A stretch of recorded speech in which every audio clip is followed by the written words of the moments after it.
anak ko nga, naay nagtulog dali sa kurang bigas ko nga ulang.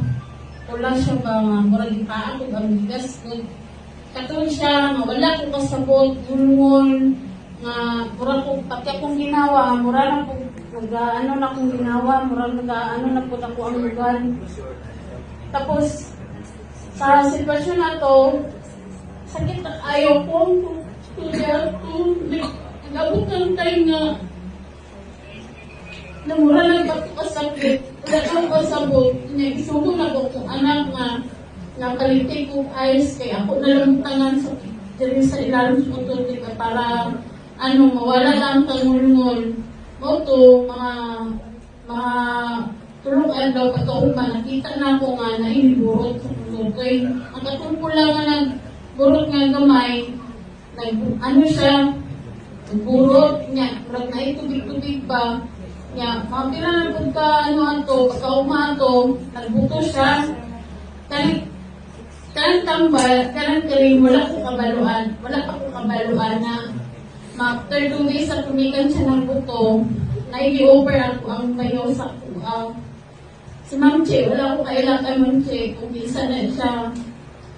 Bali ang nakailalan siya kay si Atin, ang yun, tingnan ko nga, i-apply na ko itong cream nga, ibutang sa ang utoy.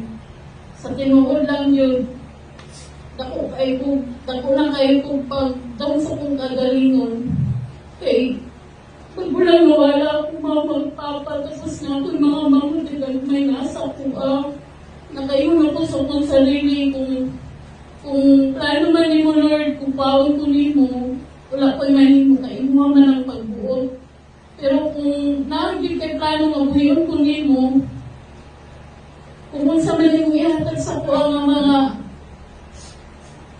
mga instrumento nga, makapayos sa kuha, hakuan ng tistingan, tingnan nila, kaduha daw na ako gamiton sa, man ako maligo, tapos pagkagabi, tangan ko na ako siya. Pero natingala na lang ko, katong akong ginakadlukan nga, dagan na nag-iyon sa mua nga, cancer na daw, dagan na nag-iyon nga, pasigili na ka magbugay anak din, hindi na ihanaan ako, pero kaya ako itong tambal, pa lang, 3 days pa lang ako siya i-apply na. Naan ako'y nakita na alibyo sa ako ang putoy. Ang